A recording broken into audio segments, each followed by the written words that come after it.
Hello and welcome once again to It's a Frankly Harry podcast. I'm your host, Frank Weber. So glad you could join me in the forest again this week.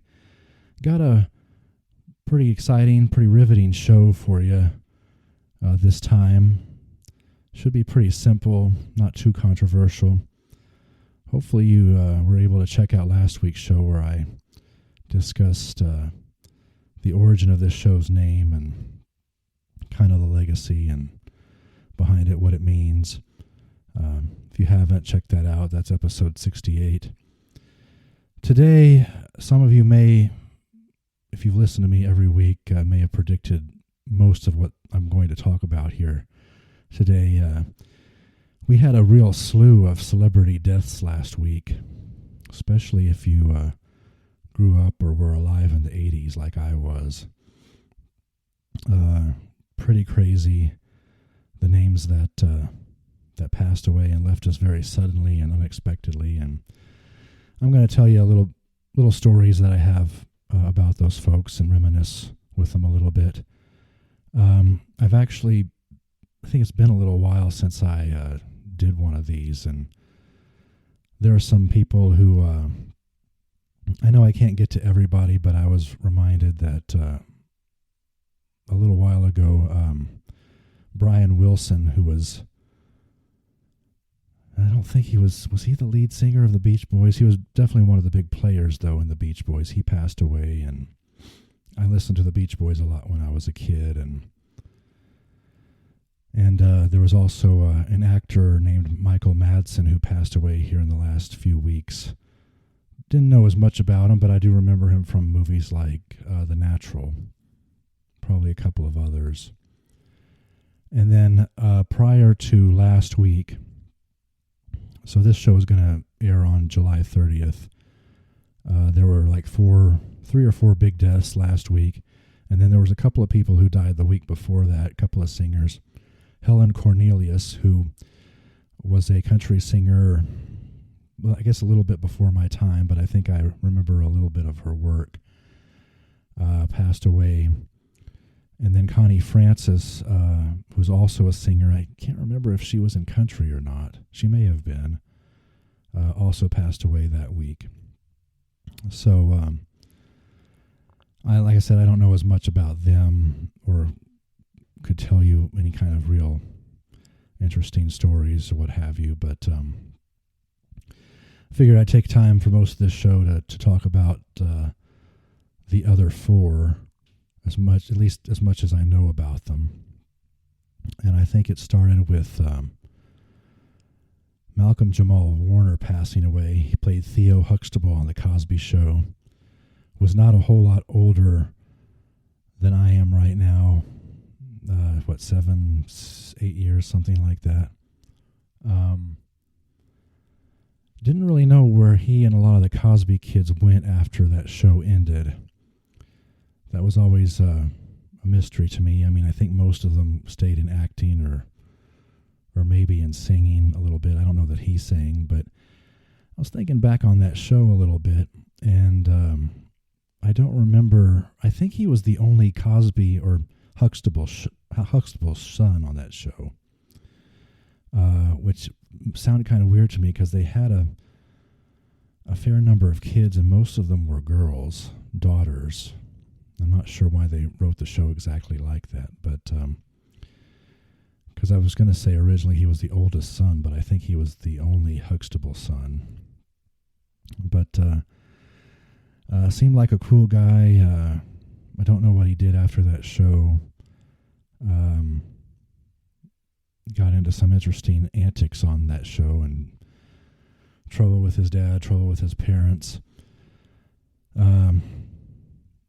What's kind of a bigger mystery to me, and I don't know if I've mentioned it on this show before, is why I know Bill Cosby got into a lot of trouble doing some not so great things, got in trouble with the law and everything, but a lot of people, a lot of TV and streaming outlets basically canceled the syndicated reruns after that, and The Cosby Show was a very beloved show when it was on. It was very beloved for a lot of years in the syndicated reruns. And then Bill Cosby, the stuff comes out about him Of course, he played Dr.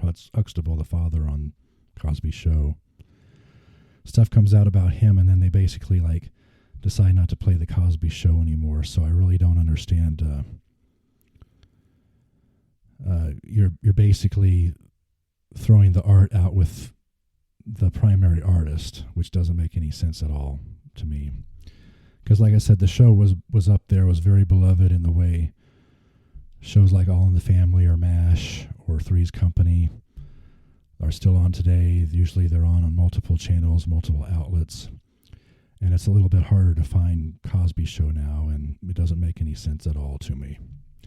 But thankfully, there is one satellite channel that's been showing it for, I guess, over a year now, and there may be a couple other places where you can still find it. But was very sad to hear about Malcolm Jamal Warner, who played Theo on the show. Died in a swimming accident in Costa Rica, I believe. And wasn't a whole lot older than I was. And so prayers and thoughts for his family. Same for Ozzy Osbourne.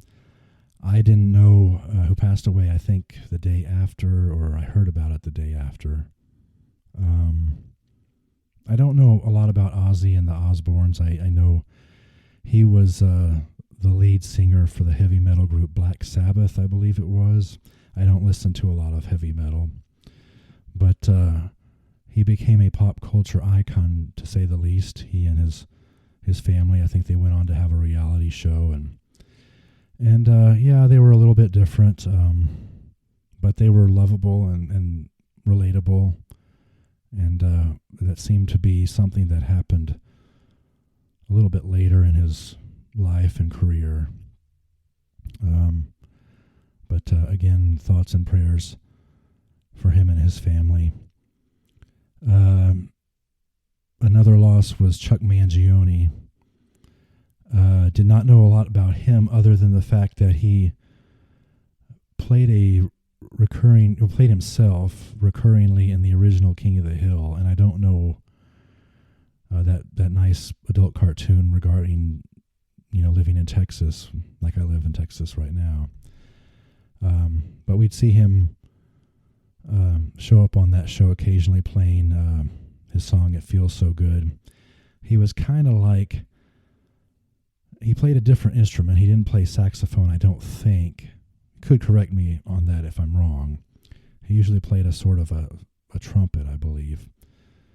But he was somewhat like Kenny G in that regard, because he played instrumental jazz that didn't have lyrics. And I don't know if he was going to have a role in this new King of the Hill that's set to start next week, I believe, on streaming. But that's really the only reason that I know about him. I think he was a little bit more of a star just a little bit before my time. But again, like all these folks, keep them in your prayers, keep them in your thoughts. I'm going to do so as well. And then finally, perhaps the biggest one of all last week, who passed away, and very suddenly and unexpectedly, was none other than Hulk Hogan, who died of a cardiac arrest Thursday morning, I believe. I didn't really cry my eyes out or go crazy or anything about it. But he had a lot of memories from my childhood and a lot of people from that era. And he also, of course, was not only a big star in the wrestling world, but also got into movies, and I think had a reality show, somewhat like Ozzy did. But I think my first memory of him had to have been from Rocky III. For those of you who don't remember, early in the movie, Rocky is still the champ, and he's in this charity match against Hulk Hogan. A very bizarrely written part of the movie, and some other parts of it were maybe a little off as well. But you had a boxer in Rocky go up against a wrestler in Hulk Hogan, who I believe in the movie his name was Thunder Lips. Now, obviously, that's two totally different sport, if you want to say that. I mean, certainly it's two different forms of entertainment, despite the fact that they're both inside a ring. But that was my introduction to him. Supposedly that was where Hulk Hogan became friends with Mr. T, who was in the movie as well, and appeared in some things together like the A-Team, and Mr. T wrestled a little bit, I think, at the first WrestleMania, and then of course I enjoyed watching Hulk in the wrestling ring. He was probably one of the best good guys ever in the world of wrestling, and was just bigger than life for so many years. And I watched him on TV and rooted for him, and it was a shock when they decided not to let him win in certain points of his career. And a few years later, I think my brother and I saw him at Disney World at a distance, wearing sunglasses, not wanting to be recognized. And I think that was about the time he moved over to WCW, and they were about to do a pay-per-view that night, I guess in Orlando or that Disney area or something, and we didn't go, or anything like that. But we noticed it was him, and it's like, hey, that's Hulk Hogan over there. And I think that reminds me that I think that was that very same trip that before we left for Florida, we saw Willie Nelson at the DFW airport, and we were kind of shy to go over and talk to him as well. But anyway, that's my only in-person encounter with Hulk Hogan. I didn't actually get to see him wrestle in person. I really wish I had. My dad absolutely hated wrestling, though, and wasn't even going to drop a little bit of change to go and watch wrestling. It seemed like very sad. He would always ask us a lot of questions about wrestling, like, do they pay people, meaning the fans, to watch that stuff, as opposed to the fans paying admission to get in? And I don't know. But of course, the Hulkster, he became a bad guy a little bit after that, and then we kind of rooted against him for a little bit. I was kind of in and out of watching wrestling over my life, so I didn't really follow him that closely. But I was in a lot of movies, and eventually retired. Did the show, the reality show with his family, and kind of chimed in a little bit on politics here and there. That's fine. We all need to have an opinion. We all need to kind of work toward a better country, better America, maybe more importantly, a better society. And generally I would say that I agreed with Hulk's politics more than disagreed. He spoke at I think it was the Republican convention last year, right? But yeah, very sad. Probably, like I said, probably the most memories of childhood, and was a champion multiple times in the wrestling leagues, and of course that's up to the writers and the promoters. And he was the golden boy that really kind of put wrestling on the stage there in mid '80s or so for what was then known as the WWF, which some years later got their initials stolen from them by some wildlife fund or something. I don't know what that was about. But anyway, to all those folks, rest in peace. You're in our prayers and thoughts, and so are your families. Really sad. I mean, you it's easy to take for granted somebody's presence in your life, even if you don't know them. But they come through on your TV, or maybe you get to see them in person, and you like them and you admire them. They're human like you and me, and they're God's children as well. And they make mistakes and mess up every so often, but then you really you like most of what they do, and you think they're terrific, and one day you hear that they have passed and they're gone, and what happened to that time, and what happened to our time with them. And it's always perplexed by it as the older I get, and one day they're just not around anymore. It's very sad, and a lot of people from my childhood kind of disappearing now, and probably people I knew in school. I mean, I haven't really been back for sure. Looking forward to maybe some reunions next year, but I'm sure some of them have probably gone, and that's very sad too. And anyway, just think about that and ponder it. Don't take for granted anybody you may have in your life or may have in your life vicariously through TV or entertainment and whatnot. But spent most of the time on the show talking about that today. I'm going to get into one other topic real quick, and then we'll just probably wrap it up early today. So hang on, be right back. Okay, I'm back, and I just wanted to talk briefly about something that maybe ties into that just kind of remotely. Something I've been thinking about. It's not anything too deep. I know sometimes I go into some deep thoughts and philosophy on this show, and I'm not really intending to do that here, but some of you know that I in my later 40s, I'm kind of getting to this point of I want to achieve a certain level of significance in life, and whether it happens through a new career or which I'm in school for right now, by the way, and that's certainly a process that I'm going to talk a little bit about, or whether I'm working toward making this show bigger and better, and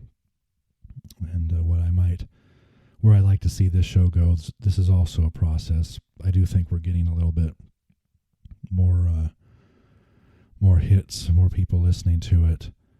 Seems to be getting a little bit more popular. Apparently there was a lot of hits on it last night, or at least 20 or so, 20, 25. I don't know who's downloading it, but thank you. This is also a process because I want to eventually bring guests on and get into fun conversations and engaging conversations with other people, and which would bring a really great element to this show.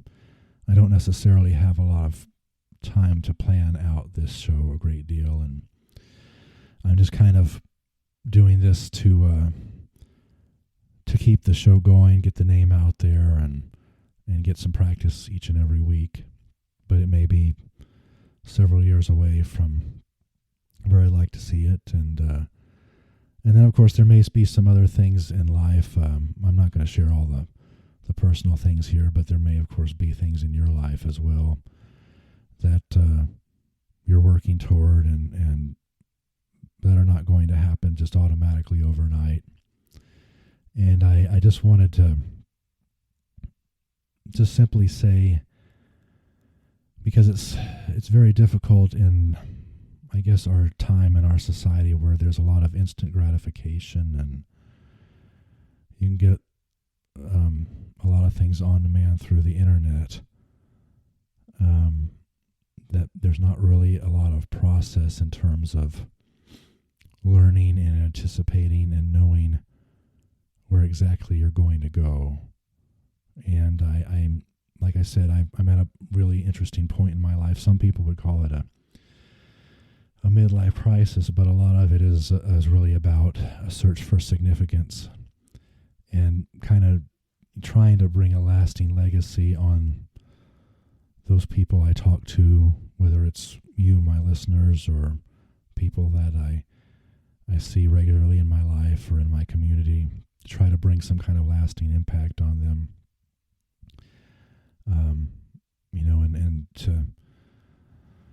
And to be remembered in that sense.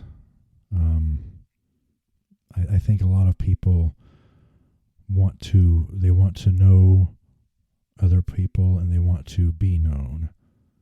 And I'm trying to do both of those at this particular point in my life. And what I'm trying to tell you here is to enjoy the process.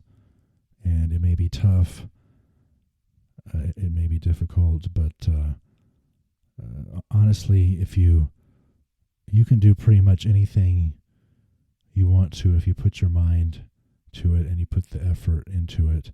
I know people will say, like, well, you're probably not going to be an NBA player, Frank. Okay, well, not at my age, and maybe not half my age either, but for most things, having the right mindset and having God on your side,